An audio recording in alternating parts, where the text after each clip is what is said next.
So Flo, you've recently been appointed as Norwich City's women's team general manager. Can you start by telling us what that role will involve? I'm really excited to have been appointed as the women's team general manager. The role is a new role that's been created by the football club. So the women's team has recently been brought in-house by the main club, which is really exciting for the girls and also for the club going forward. We've also got to place on record our thanks to everybody who has got the club to this point where we are now. All their hard work hasn't gone unnoticed. We're now moving in a really exciting direction. New strategies and all these exciting things that are my job to put in place to drive revenue off the pitch and to put a team together so that the manager can hopefully win games on the pitch. How important is it to bring the women's team in-house, which obviously hasn't been the case for a long time? It's absolutely huge for the women's team to be in-house. It's been a long time coming. It's really refreshing to know that a club of our stature supports the women's side, and Norfolk as a whole is such a vast area and geographically unique, and Norwich is the pinnacle of that, and we have an abundance of talent that seems to do really well in the youth sides and then get to us at the senior side, and we can't offer them the level of football we want to at the moment, and our job is and my job is to strive to make sure that the women's football team is at the highest level it can be. And just tell us a bit about the conversations that you had with Zoe Ward in relation to this. Zoe Ward has been amazing. She, I see her almost as sort of a mentor figure for myself, being another woman in football and in a really senior position at the football club. She's driven this idea of the women's team coming under house, and now we've got to this point, and all the conversations I've had with Zoe have been so positive. The strides the club want to do to bring the women's team in and make them feel more valued, and we're a city that's built on a community and a family, and we want to make this club sort of one whole team and one club strong. And the women's team is just another facet of that. We add that to the boys and girls youth systems, and then line it up with the men's side as well. The women's team is another exciting part of that. And just tell us about your kind of journey in football so far up to this point, and kind of some of the qualifications that you have as well. Yeah, so my background's in professional football. I was a professional footballer at Bristol City Women's for 7 years. Before that, I was born and bred in Norfolk. I grew up here in Norwich and played at the time it was the Norwich City Girls Centre of Excellence until the age of 15, where I had to move away because in order to pursue a dream of becoming a pro, it meant I had to go and obtain a higher level of football, and at the time Norwich couldn't offer me that. So I went away and studied whilst playing, and signed pro when I turned 18.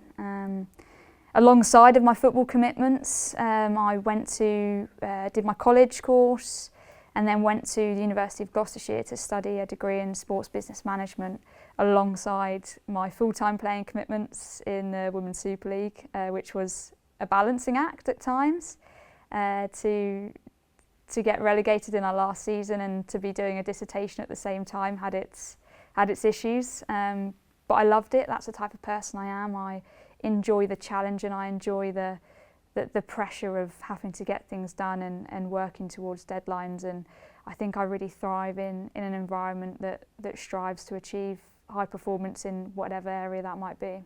And that is a challenge that a lot of female footballers have to cope with, having a dual career and multiple sort of jobs. What can you say on that, and how much do you hope that that's kind of not the case so much in the future? So dual careers are massive. I'm a real big advocate for that.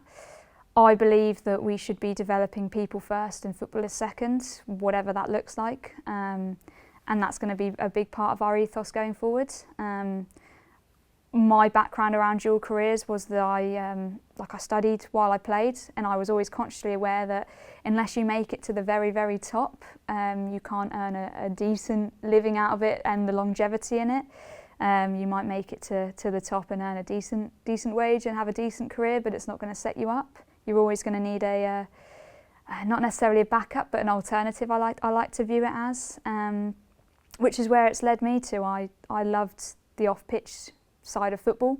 Had so much fun playing, but the time was right to pursue other opportunities, which was to become the general manager here at such a brilliant football club in Norwich City. And that challenge was something that I couldn't say no to.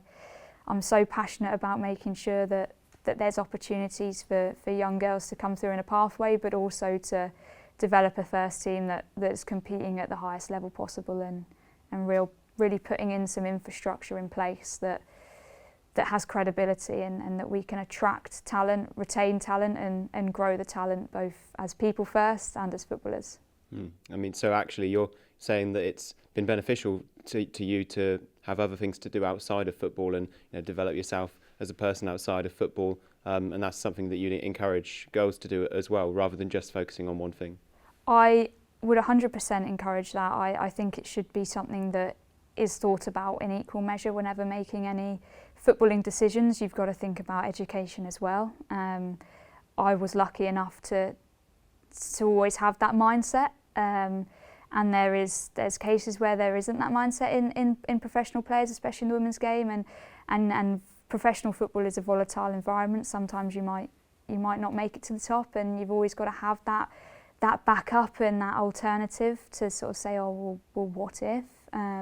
But also it's really important to make sure that you're ready to walk into something that you're passionate around, and I was always acutely aware of that when I was a professional footballer, that I was the PFA rep for our team for a number of years and ran as a candidate in the PFA's most recent board elections, because I've always been really passionate about making sure that players are looked after, and my background is in professional sport, and so making sure players are looked after and that they're set for life outside of just football, because football's brilliant but there is more to life than just football, and I'm really passionate about making sure there is infrastructure and things in place to grow that.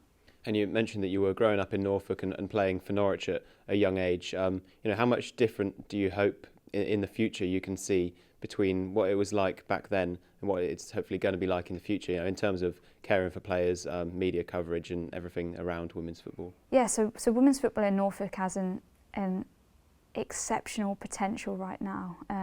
The talent that's come through even in the last 5 to 10 years is frightening. You've got the likes of Lauren Hemp playing in the England senior team at the moment, and arguably probably one of their best players. She left Norwich at 16 and was arguably a ready-made player for the Super League. And so the talent in the area is unquestionable. The pathway is great. We just really need to hammer home a solid infrastructure around the first team. And there is some really exciting changes that will hopefully be made and put in place to, like you say, to grow this club organically, because it's got to start from the bottom up, which is exciting. But we've also got to make sure we do it correctly. We need to grow organically first. We need to make sure infrastructure is in place and that we're self-sustainable.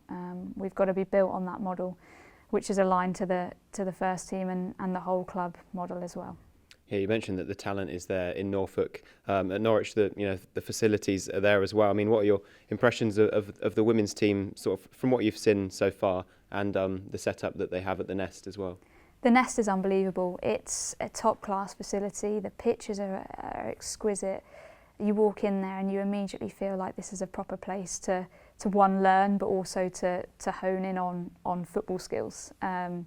You walk in and there's changing rooms, there's a cafe, a meeting room, analysis suites if need be, space to do S&C work, and all these amazing things that are in place up there already.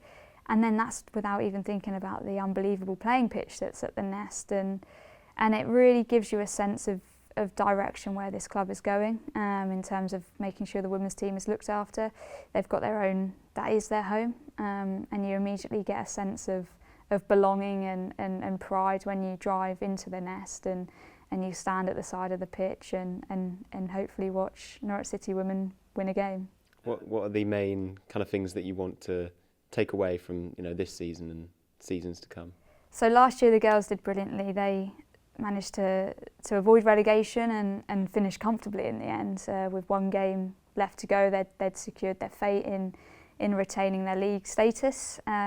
Next year, our objective is to make sure that we're achieving that a little bit more comfortably, and anything can happen in football. You know, we don't want to run before we can walk. There's a lot of things we've got to put in place off the pitch before we can be making strides. But that's not to say that, you know, there's endless possibilities. It's really exciting that is the case.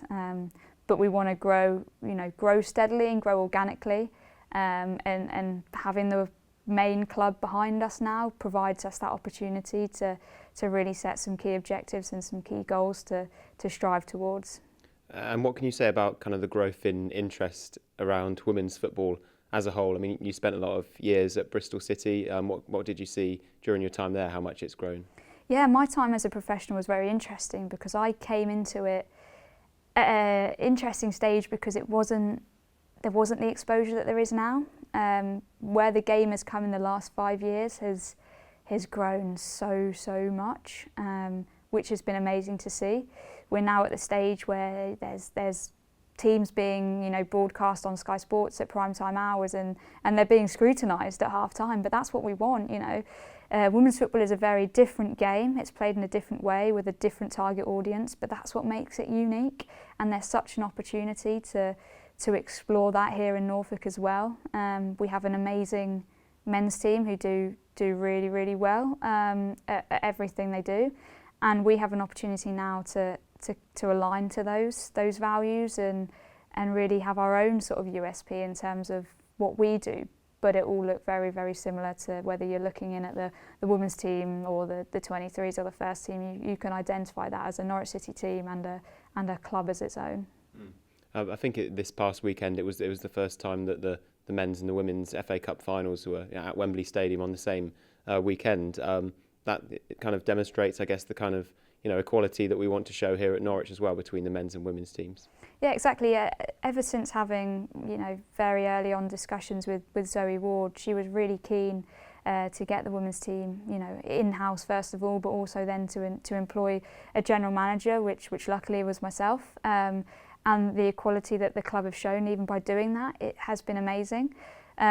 We still have to make, you know, lots more steps in terms of growing the women's side, but it's really exciting, and it's been great to see, and it's been really refreshing to see the amount of clubs that have had attendances in you know 20,000s as such when they come and watch their women's team play at the men's stadium. We've only seen over the last few months that Premier League teams have hosted their women's sides in their stadiums, and they've been really good attendances, and it's been a great atmosphere, and it's also just been a great day out.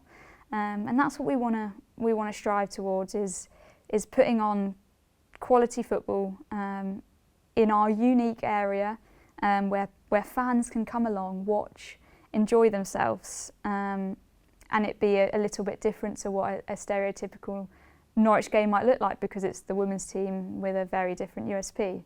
And that's great as well. And we can't wait to see how many fans we get down at the Nest, and it's going to be really exciting this season to see some more faces down there.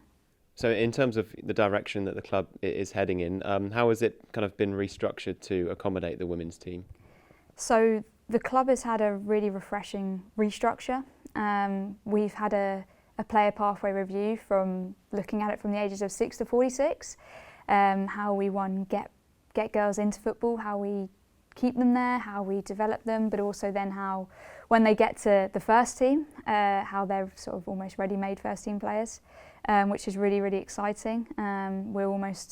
We've been on a great journey, and that train has reached a station, and it's just changing lines, and we're just hopefully moving on to bigger and better things.